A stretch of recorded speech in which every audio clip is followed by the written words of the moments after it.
Rivalries exist wherever competition is prevalent. Whether it was the Cold War rivalry between the US and Russia at the Olympics, or the inter-country El Clasico between Real Madrid and FC Barcelona. In the United States, football rivalries often split hardcore fans. There are great rivalries all across the US. You have War Eagle Roll Tide in Alabama, Ohio State Michigan, and USC Notre Dame, to name a few.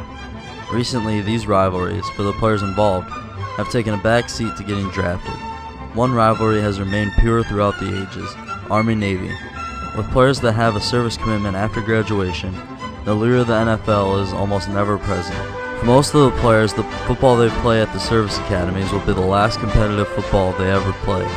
The Army-Navy game is the last of the regular season, which recently means it's the final game of a senior's career. The rivalry is ingrained early in the freshman process. Each new cadet or midshipman gets a buzz cut, followed with the barber yelling, "Beat Army" or Navy. Each year, the two academies' corps of cadets pull pranks and generally bash the opposite school in the week leading up to the game. But don't mistake the good-natured fun for hatred. The Army-Navy game is very much like a sibling rivalry. They fight hard, but hug it out later. Although each team's one goal at the beginning of the season is to beat the other, when the game is over, both teams know the other will have their back when they end up in combat. This fact is proven when, at the end of the game, the teams join together and sing each other's alma maters to its core, with the losing team first and the winning team second. It's a powerful moment that shows the unity between the two academies.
And now please remain standing for the playing of Navy Blue and Gold.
Attention all midshipmen.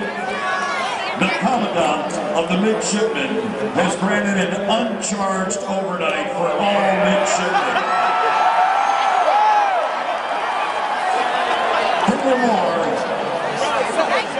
Furthermore, the class of 2015 is granted carry-on until Christmas.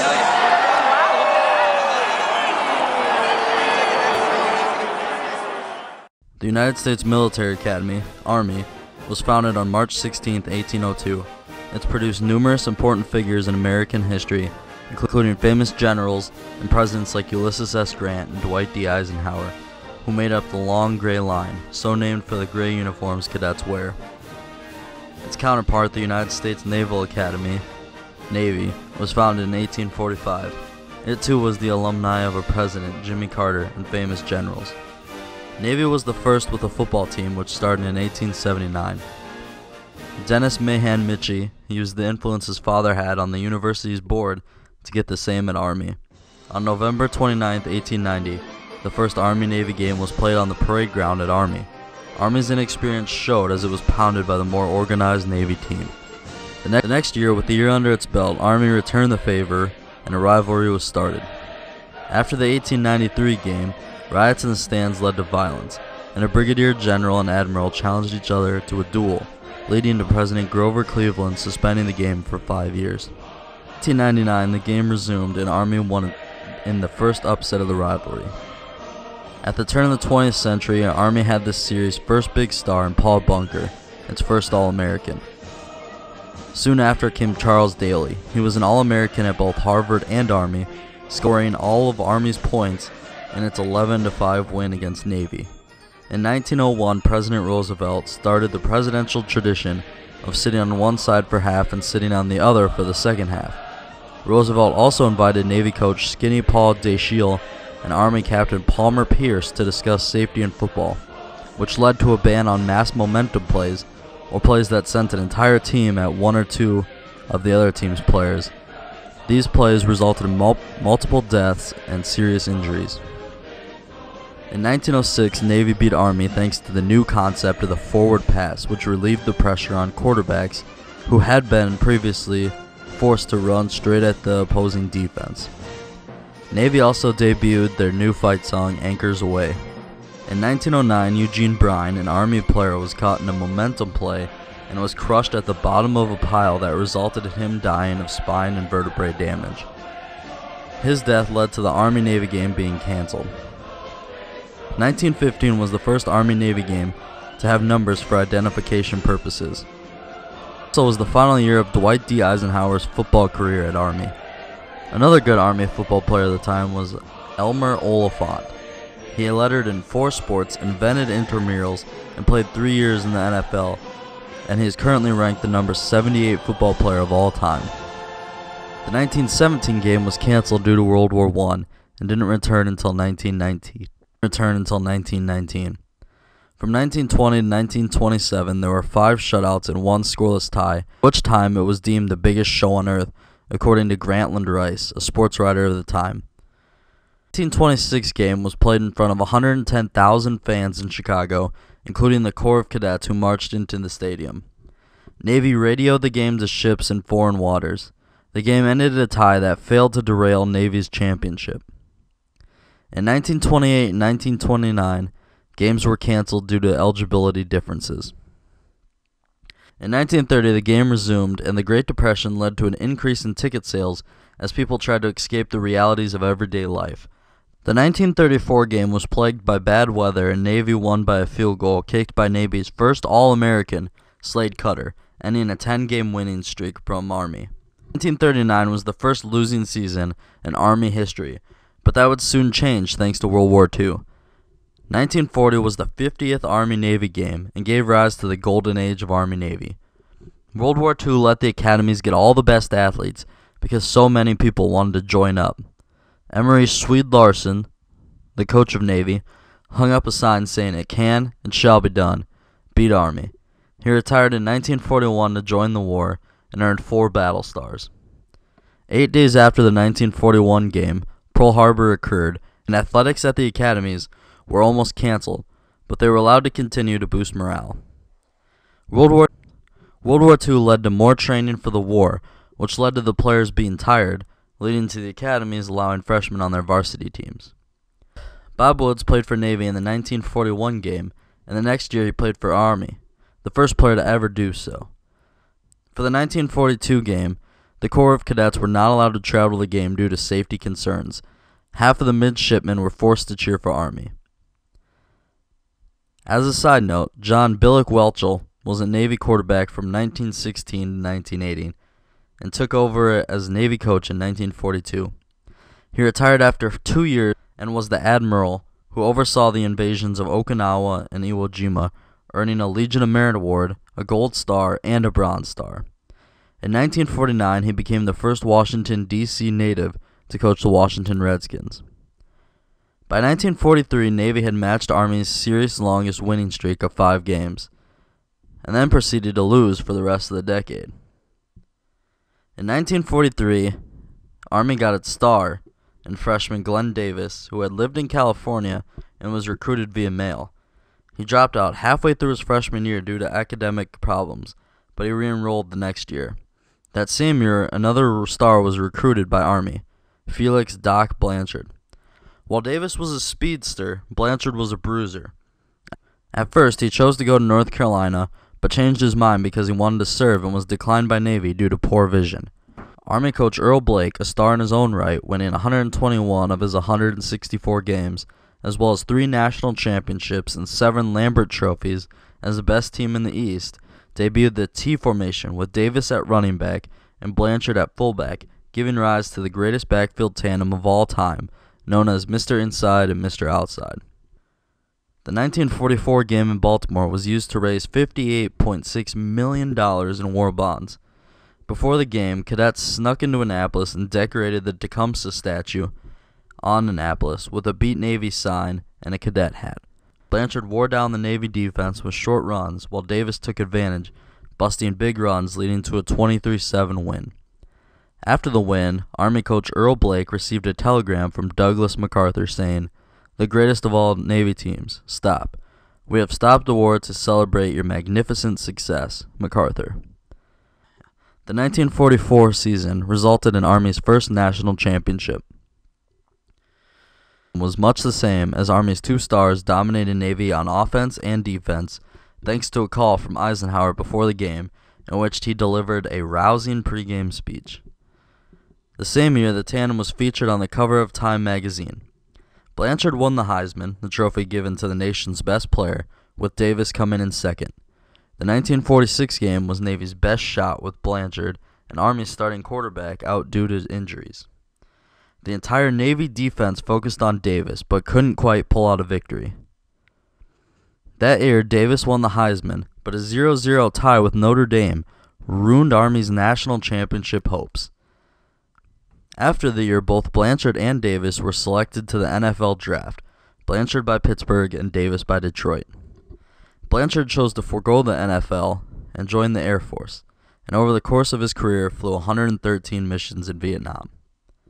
In 1959, he was inducted into the Hall of Fame. His backfield teammate served his mandatory 3 years and then joined the LA Rams and played until a knee injury ended his career in 1952. In 2007, he was ranked the 13th best college player ever by ESPN. Army continued to be strong, but with the end of World War II, lost its recruiting advantage. In 1948, Army came in 8-0 and Navy 0-8. The game resulted in a tie that prevented Army from winning a national championship. In 1950, Army once again came in 8-0 and Navy a slightly better 2-8. This time, Navy pulled out a huge upset. Before the 1951 season, Army dismissed 90 cadets, including 37 football players, in a cheating scandal, seemingly ending Army's reign. This was disproved, however, in the 1954 game, in which Army came in with the country's #1 offense and Navy the country's #1 defense. The game would settle who would win the Lambert Trophy. Navy won. During the 1955 season, due to a lack of depth, Army coach Earl Blake moved his All-American lineman, Don Helader, to quarterback, a rather surprising move that looked better and better every game. In 1958, Army once again pulled out some trickery in coach Earl Blake's final season by debuting the lonely end formation, in which the receiver stays out wide and the quarterback gives him the play with sign language. This opened up both the passing game and running game, helping out Army's offense, including running back Pete Dawkins, who won the Heisman. Pete Dawkins went down into Army lore by being the captain of the football team, brigade commander, which is the leader of his class in the field, president of his class, and a star man, being in the top 5% academically. He is the only cadet to hold all 4 positions, ever. In 1960, Navy finally got its first Heisman Trophy winner in Joe Bellino. 3 years later, arguably their best player ever, Roger Staubach, got his. While Bellino was a free spirit on and off the field, Roger was the opposite, with Navy's PR team regulating when he was interviewed and for how long. His senior year in 1963, the Army-Navy game was postponed due to President Kennedy's assassination. Navy won 21-15 thanks to Staubach. A sneaky scrambler and a good passer, Roger was drafted by Dallas in 1964, but chose service obligation as a supply officer before joining the Cowboys in 1969.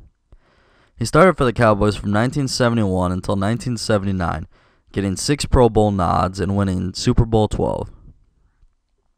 In 1981, he was inducted in the College Football Hall of Fame, and 4 years later, the Pro Football Hall of Fame. He was ranked the number 9 college football player of all time by ESPN. Also in the 1963 game, a former cadet and CBS director, Tony Verna, debuted his new technology, Instant Replay, its first use ever. After Staubach left, both teams struggled with poor records and increasing anti-Vietnam feelings. To let off steam before the 1971 game, midshipmen spread rumors that President Nixon would be at the game, so when a presidential car pulled up, all the cadets saluted it. As the car approached midfield, the door opened and out jumped Navy's mascot, a goat. In 1973, Navy hired one of its former quarterbacks, George Welsh. He realized the stress on football players at the academies, between balancing school, football, and military training. He decided to cut practice times, resulting in fresher players. He ended his Navy career with 4 winning seasons and 3 bowl invites as Navy dominated Army in the 70s, winning 7 of the 10 Army-Navy games. The 1981 game was a game of last. The score finished in a tie, which is impossible now, and it was Welch's last game before he left to take over at Virginia. In 1983, the game was held at the Rose Bowl in Pasadena, California, its first time ever out west. In 1985, Navy had a bona fide star in Napoleon McCallum, a running back, kick returner, and punt returner. He was a 2-time All-American. After graduation, he served on a ship while also playing for the LA Raiders until 1994 when he suffered a gruesome knee injury. In 2003, he was inducted in the College Football Hall of Fame. The popularity of the Army-Navy game dipped due to an increase in popularity of the big conference teams. In the 90s, this dip showed as the teams weren't as competitive and the addition of a new rival, the United States Air Force Academy. The Air Force Academy was founded on April 1st, 1954, and its football program rose as Army and Navy fell in the 80s and 90s. Army and Navy's rivalry got a boost when several big programs fell to scandals, and the rivalry was seen as football in its purest form. Alton Grizzard was a former Navy player who went on to be a Navy SEAL. He spoke to the team before its 1992 victory against Tulane. 3 days before the 1993 Army-Navy game, he was shot in Southern California and died at age 24. In 1996, Bill Clinton came to the game, the first president to do so since Gerald Ford. The 1997 game saw a return to the competitive games of the past, with Army entering with a 9-1 record and Navy an 8-2 record. The 2001 game was held 3 months after September 11th, and weeks after fighting in Afghanistan started. The game was a welcome respite for the public and servicemen overseas. Army won 26-17, and Ardell Davis was the first freshman to win the game's MVP. The 2002 game was a prelude to the invasion of Iraq, a war most of the graduates ended up fighting in. The 2003 game featured an Army team trying to avoid the NCAA's first 0-13 season. They failed. Since then, Navy has won all the games, including last year's 27-21 result. While the game doesn't have the national championship implications or big star players it used to, the Army-Naval rivalry remains one of the purest in all of sportsdom.